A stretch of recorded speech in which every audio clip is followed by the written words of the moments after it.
Hello everyone, आज की इस वीडियो में हम डिस्कस करेंगे डीआरडीओ सेप्टम के फीटर और वेल्डर के टेक्निकल और नॉन टेक्निकल सिलेबस के बारे में। सबसे पहले हम डिस्कस करेंगे टेक्निकल सिलेबस के बारे में, उसके बाद डिस्कस करेंगे नॉन टेक्निकल सिलेबस के बारे में। तो चलिए सबसे पहले डिस्कस कर लेते हैं टेक्निकल सिलेबस के बारे में। डिस्कस करते हैं सबसे पहले फीटर के टेक्निकल सिलेबस के बारे में। तो इसमें आपका सेफ्टी एंड प्रिकॉशन है, मार्किंग एंड मार्किंग टूल है, मेजरमेंट एंड मेजरिंग टूल है, प्रिसीजन मेजरिंग इंस्ट्रूमेंट है, कॉमन हैंड टूल्स है, मेटल्स आपका आईटीआई प्लस डिप्लोमा लेवल, यानी कि मेटल्स को आपको आईटीआई प्लस डिप्लोमा दोनों ही लेवल का पढ़ के चलना है। क्योंकि हमने जो डीआरडीओ सेप्टम 9 का एग्जाम दिया था जो 2019 में हुआ था, उसमें जो मेटल्स के क्वेश्चन थे वो डिप्लोमा लेवल तक के क्वेश्चन आए थे, और कुछ टॉपिक से और भी डिप्लोमा लेवल के क्वेश्चन आए थे, जैसे हीट ट्रीटमेंट हो गया। इसमें इसको भी आपको आईटीआई प्लस डिप्लोमा लेवल यानी दोनों ही लेवल का आपको पढ़ के चलना है। वेल्डिंग को भी आपको आईटीआई प्लस डिप्लोमा लेवल दोनों ही लेवल का पढ़ के चलना है। एक टॉपिक है आपका फाउंडिंग पैटर्न मेकिंग। देखिए ये जो टॉपिक्स है, ये जो आईटीआई के जो कैंडिडेट्स होते हैं वे अपने जो सिलेबस में पढ़ते हैं, उनके सिलेबस में ये टॉपिक नहीं होता है। तो ये जो टॉपिक है ये डिप्लोमा लेवल का एक टॉपिक है, और वर्क्स ऑफ टेक्नोलॉजी सब्जेक्ट्स के अंदर ही आता है। तो मैं आपको बता दूं कि आपको ये टॉपिक स्टडी करके चलना है, क्योंकि डीआरडीओ सेप्टम 9 में भी इससे क्वेश्चन पूछे गए थे, और ये डिप्लोमा लेवल का ही टॉपिक है, और डिप्लोमा लेवल के क्वेश्चन में पूछ जाते हैं। तो ये टॉपिक भी आपको कवर करके चलना है। उसके बाद है सोल्डिंग एंड ब्रेजिंग, और इनके फ्लक्स भी आपको स्टडी करना है। सीट मेटल वर्क है, प्रीवेटिंग है, फोर्जिंग है, लैथ मशीन है, पार्ट है, एक्सेसरीज में लैथ मशीन की आपको face plate, catch plate, carrier, dog, centres, etc सब स्टडी करने हैं। टूल्स में आपका लैथ मशीन में जनरली कटिंग टूल्स हो जाते हैं, उनको स्टडी करना है। ऑपरेशंस हैं, ठीक है, ऑपरेशंस आपको पता ही होना चाहिए लैथ मशीन के कौन कौन से ऑपरेशन होते हैं। लैथ मशीन पर लगभग अप्रोक्सीमेटली सभी ऑपरेशन हो जाते हैं, ड्रिलिंग से लेके आपका बोरिंग तक का जितने भी ऑपरेशन होते हैं, चाहे वो टर्निंग हो और ग्राइंडिंग हो, बोरिंग हो, नर्लिंग हो, ठीक है, काफ़ी सारे ऑपरेशंस होते हैं, वो सारे ऑपरेशन आपको स्टडी करके चलना है। उसके बाद है स्क्रू थ्रेड्स के बाद आपका ड्रिलिंग मशीन है, और उनके ऑपरेशंस कौन कौन से ऑपरेशन हम ड्रिलिंग मशीन पर कर सकते हैं। सरफेस फिनिश में आपका लैपिंग होनिंग तो आप स्टडी करते हैं, उसके साथ आपको सुपर फिनिशिंग एंड बफिंग उसके बारे में भी स्टडी करना है। इंटरचेंजेबिलिटी में आपको लिमिट फिटिंग एंड टॉलरेंस के बारे में स्टडी करना है। फास्टनर है, गेज है, पाइप एंड पाइप फिटिंग है, लुब्रिकेंट एंड कूलिंग है, बियरिंग है, प्रोटेक्टिव कोटिंग है। उसके बाद है प्रिवेंटिव मेंटेनेंस आपको बेसिक स्टडी करना है। उसके बाद है आपका कि एडिशनल में हमने कुछ चीज़ें अलग से ऐड किया, जो यदि आप अपने जो हमने सिलेबस पहले बताया उसको और स्ट्रॉन्ग करना चाहते हो, और ताकि आप जो डीआरडीओ सेप्टम 10 का एग्ज़ाम देने के लिए जाओ तो आप क्वेश्चन को इजीली एक्सेस कर सको, उन पे आपकी कमांड बन सके, उन पे आपको एक बेटर अप्रोच हो सके। तो उसके लिए आपको works of technology diploma level की स्टडी करनी चाहिए, और प्रोडक्शन टेक्नोलॉजी डिप्लोमा लेवल की स्टडी करनी चाहिए। मुझे तो ये लगता है कि आपको अगर आप ये दोनों ही बुक स्टडी कर लो तो आपको जो ऊपर सिलेबस बताया उसके जो भी बेसिक कॉन्सेप्ट हैं वो सारे क्लियर हो जाएंगे, और आपका बेस बहुत ज़्यादा स्ट्रॉन्ग हो जाएगा। फिर आपको डीआरडीओ सेप्टम के एग्ज़ाम में जब आप देने के लिए जाओगे तो आपको किसी प्रकार के क्वेश्चन एक ऐसा नहीं लगेगा कि आपने उसको नहीं स्टडी किया। आप उस क्वेश्चन का एक लॉजिकल आंसर भी अपने अकॉर्डिंग बना सकते हो, और उसके आधार पर उसको सोल्व कर सकते हो, और आपका जो भी क्वेश्चन करने का जो अप्रोच होगी वो अप्रोच आपकी बहुत ज़्यादा बेस्ट हो जाएगी। तो मुझे लगता है आपको ये भी स्टडी करना चाहिए। और जो डिप्लोमा लेवल के कैंडिडेट्स है वो तो वर्क्स ऑफ टेक्नोलॉजी और प्रोडक्शन टेक्नोलॉजी के बारे में जानते हैं। देखिए वर्क्स ऑफ टेक्नोलॉजी में आपका वेल्डिंग से लेके कूलेंट और लुब्रिकेंट तक का सारे टॉपिक्स बहुत ही डीपली कवर हो जाएंगे। प्रोडक्शन टेक्नोलॉजी में वहीं आपके लैथ मशीन के टाइप्स, टैरेट लैथ, ठीक है, और आपका कैपिस्टन लैथ, उसके अलावा milling, shaper, slaughter, planar, preventive जो हमने बताया था अभी ये टॉपिक प्रोटेक्टिव कोटिंग हो गया, ठीक है। ये सारे टॉपिक्स और अदर टॉपिक्स भी आपके काफ़ी सारे टॉपिक्स मतलब क्लियर हो जाएंगे आपके, ये लगभग आपका सारा बेस कवर कर लेगा। फाइनली बात यह है कि आपका जो बेस है वो बहुत ज़्यादा स्ट्रॉन्ग हो जाएगा, बहुत अच्छा हो जाएगा, और आप अच्छे से एग्ज़ाम को क्लियर कर पाओगे। तो आगे बढ़ते हैं फिटर के टेक्निकल वेल्डर के टेक्निकल सिलेबस के बारे में। वेल्डर में आपका सेफ्टी एंड प्रिकॉशन है। उसके बाद है metal zoning process. Arc welding में आपको आर्क वेल्डिंग के टाइप्स पढ़ने हैं, उसके इक्विपमेंट्स, प्रोसीजर, इलेक्ट्रोड्स के क्या टाइप्स होते हैं, मटेरियल्स कौन सा यूज होता है उसके लिए, उसके एप्लीकेशंस क्या है, गैस वेल्डिंग के टाइप्स क्या है, उसके इक्विपमेंट्स क्या है, उसका प्रोसीजर क्या है। वेल्डिंग ऑफ आपको जैसे स्टेनलेस स्टील की वेल्डिंग कैसे करते हैं, कास्ट आयरन की वेल्डिंग कैसे करते हैं, कॉपर एल्यूमिनियम की वेल्डिंग कैसे करते हैं, ब्रास की वेल्डिंग कैसे करते हैं, सोल्डर। उसके बाद है सोल्डर एंड ब्रेजिंग, ठीक है। उसके बाद है डिस्टोर्शन एंड कंट्रोल। देखिए डिस्टोर्शन एंड कंट्रोल में आपका ये होता है कि जैसे वेल्डिंग करते समय कोई चीज़ में डिस्टोर्शन आ, जैसे क्लैंपिंग मेथड अगर आता है तो क्या डिस्टोर्शन हो सकता है, उसको कैसे कंट्रोल किया जा सकता है, और आर्क की प्रॉब्लम और बहुत सारी करंट से रिलेटेड क्या क्या प्रॉब्लम्स, मतलब क्या क्या डिस्टोर्शन हो सकते हैं वेल्डिंग में, तो उनको कैसे कंट्रोल किया जाता है, ठीक है, ये सब स्टडी करना है। ऑक्सी एसिटिलीन कटिंग है, ठीक है, पाइप वेल्डिंग है, वेल्डेबिलिटी है, न्यू वेल्डिंग प्रोसेस में फ्रिक्शन वेल्डिंग जो हमारी एल्यूमिनियम में यूज़ होती है, electron and laser beam welding है, प्लाज्मा आर्क वेल्डिंग है, इनका बेसिक स्टडी करना है।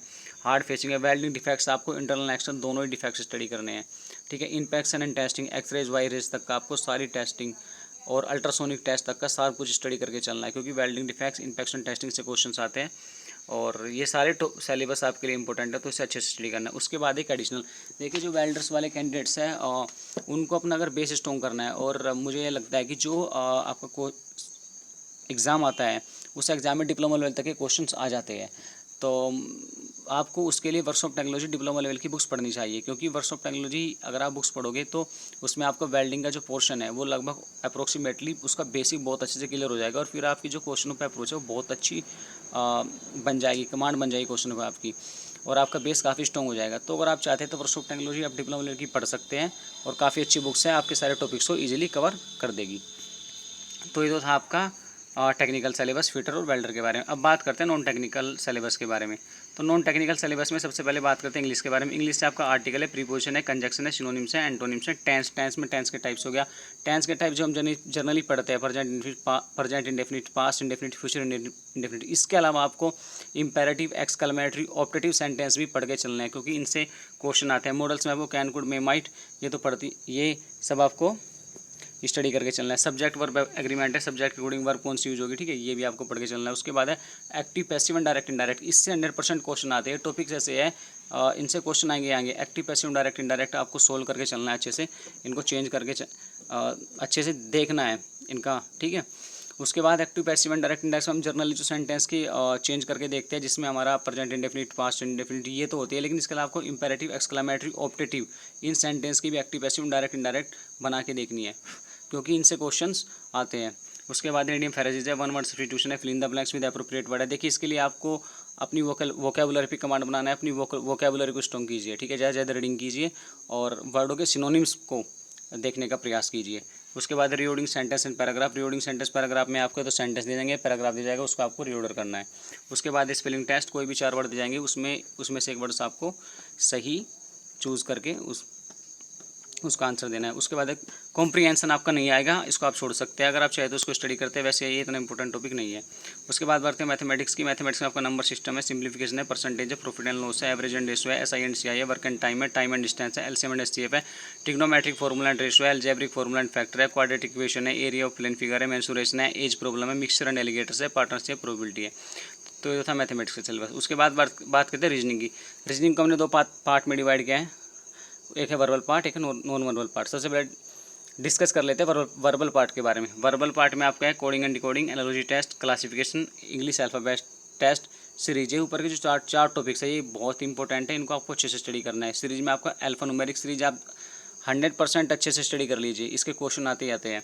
उसके बाद है sitting arrangement, order and ranking है, डायरेक्शन टेस्ट है, ब्लड रिलेशनशिप है, पजल टेस्ट है, मैथमेटिकल रीजनिंग है, मिसिंग कैरेक्टर्स है, कैलेंडर एंड क्लॉक है, डिस्क है, सिलोजिज्म है, वेन डायग्राम है, स्टेटमेंट एंड एग्जेप्शन है, स्टेटमेंट एंड आर्गूमेंट है, स्टेटमेंट एंड कंक्लूजन है। आप इनको स्टडी कर लिए। आप चाहे तो उसमें से कैलेंडर, क्लॉक और डिस्क और कुछ चैप्टर जो ऐसे हैं उस पर आप कम फोकस करिए, लेकिन जो आपके इंपॉर्टेंट चैप्टर उन पर ज़्यादा फोकस करिए। देखिए नॉन टेक्निकल सिलेबस आपके लिए इंपॉर्टेंट है एग्ज़ाम की दृष्टि से। देखिए क्योंकि आपका सिलेक्शन लेने के लिए कहीं ना कहीं ये नॉन टेक्निकल सिलेबस भी बहुत मायने रखता है, लेकिन इसका मतलब ये नहीं कि आप नॉन टेक्निकल सिलेबस को बहुत ज़्यादा डीपली पढ़ना शुरू कर दो और आप टेक्निकल अपने सिलेबस पर फोकस ही करना बंद कर दो। आपको दोनों को बैलेंस करके चलना है और सभी को अच्छे से टाइम देना, जिससे दोनों चीज़ें अच्छे से प्रिपेयर हो जाए आपकी। अब बात करते हैं नॉन वर्बल पार्ट में। नॉन वर्बल पार्ट में आपका सीरीज है, एनालॉजी है, क्लासिफिकेशन है, मिरर एंड वाटर इमेज है और कॉम्प्लीशन ऑफ फिगर है। उसके बाद बात करते हैं जनरल अवेयरनेस की। जनरल अवेयरनेस में सबसे पहले बात करते हैं करंट अफेयर्स की। देखिए पहले जो DRDO सेप्टेम्बर 9 का एग्जाम था उसमें करंट अफेयर्स के क्वेश्चन नहीं आए थे 2019 में, लेकिन इस बार क्योंकि करंट अफेयर्स की वैल्यूज़ बढ़ रही है तो हो सकता है कि इस बार करंट अफेयर्स के क्वेश्चन पूछे जाए। तो आपको जो करंट अफेयर्स स्टडी करने हैं वो अप टू लास्ट 6 मंथ, 6 महीने तक क्या करंट अफेयर्स स्टडी कर लीजिए, पिछले 6 महीने तक।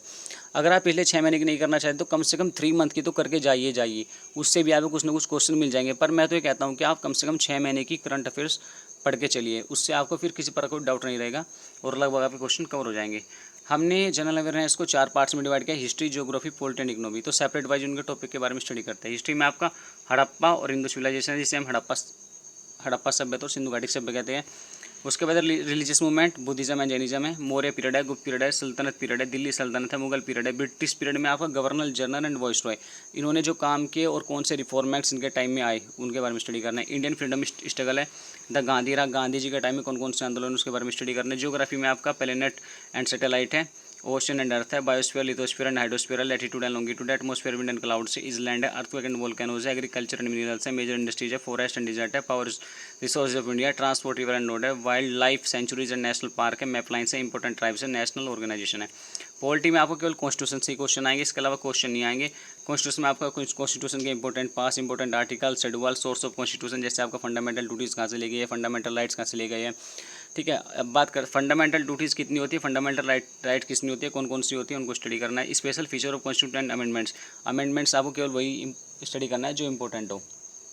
संविधान में कौन कौन से संशोधन हुए थे, ठीक है, जो उनसे इंपॉर्टेंट है वो स्टडी करना है। उसके बाद the writs, president, the prime minister, supreme court, parliamentary term, important commission, NITI Aayog, पंचायती राज। तो ये आपको स्टडी करना है, इसका बेसिक स्टडी करना है आपको, बेसिक आप स्टडी कर लेना, कोई इतना डीपली आपको स्टडी करने की आवश्यकता नहीं है। उसके बाद इकोनॉमी आपका इन्फ्लेशन है, डिफ्लेशन है, GDP, GNP, GNI, tax system है, जीएसटी, फाइनेंस कमीशन है, इकोनॉमिक कमेटीजन कमीशन है, बजट है, government scheme regarding to economy है, इकोनॉमी एंड फाइनेंशियल टर्म है, कैरेक्टरिस्टिक ऑफ इंडियन इकोनॉमी है, इकोनॉमिक ग्रोथ एंड डेवलपमेंट है। तो इसका भी आपको बेसिक स्टडी करना है। उसके बाद है अदर इंपॉर्टेंट टॉपिक्स, इन पे आप ज़्यादा फोकस कीजिए। Important date and palace, books and authors, important games, committees and commission, important battles, reform acts, central government policies, international organisation and their headquarter, international organisation and their headquarters, जैसे आपका UNO हो गया, OPEC हो गया, WTO होगा, ठीक है, आपका WHO होगा, इनके हेडक्वार्टर्स कहाँ हैं उसके बारे में आपको पढ़ना है। उसके बाद है, तो यहीं तक था बस ये आपका सिलेबस। ये आपका इसमें टेक्निकल हो गया, नॉन टेक्निकल हो गया, और नॉन टेक्निकल में आपका जनरली रीजनिंग हो गया, मैथमेटिक्स हो गया, इंग्लिश हो गया और जनरल नॉलेज, इससे ही क्वेश्चन आएंगे आपका, इसके अलावा कहीं और से क्वेश्चन नहीं आएंगे।